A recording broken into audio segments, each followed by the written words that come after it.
जय जगन्नाथ। पार्वती पंचक स्तोत्रर महात्म्य। यह स्तोत्र को प्रथम माँ ही पाठ करते भोला बाबा शिव शंकर को स्वामी रूप में पाइबापी।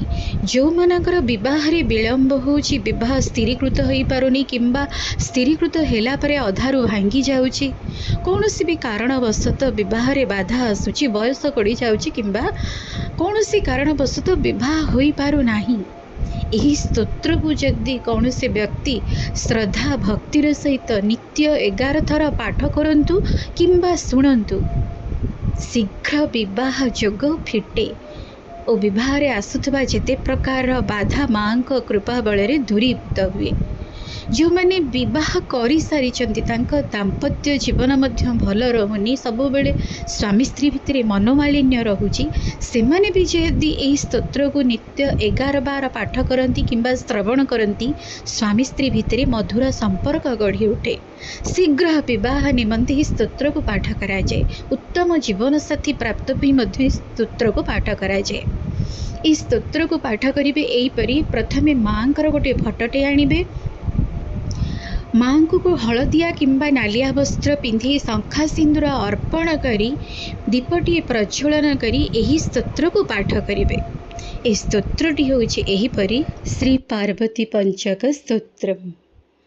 धराधरेन्द्र नंदिनी शशांकमौलि संगिनी सुरेश शक्ति वर्धिनी नितांत कांत कामिनी निशाचरेन्द्रमर्दिनी त्रिशूलशूलधारिणी मनोव्यथा विदारिणी शिवं तनोतु पार्वती। भुजंगतल्पसामिनी महोग्रकान्तिभागिनी प्रकाशपुञ्जदायिनी विचित्रचित्रकारिणी प्रचंड शत्रुधर्षिणी दयाप्रवाहवर्षिणी सदा सौभाग्यदायिनी शिवं तनोतु पार्वती।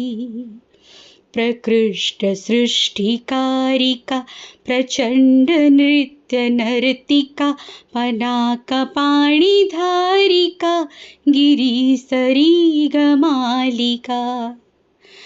समस्त भक्तपालिका पीयूषपूर्णवर्षिका कुभाग्यरेखमर्जिका शिवं तनोतु पार्वती।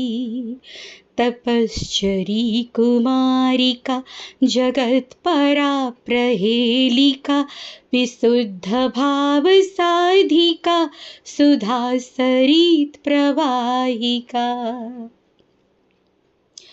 प्रयत्न पक्षपौसिका सदाधिभावतोषिका शनिग्रहादितर्जिका शिवं तनोतु पार्वती।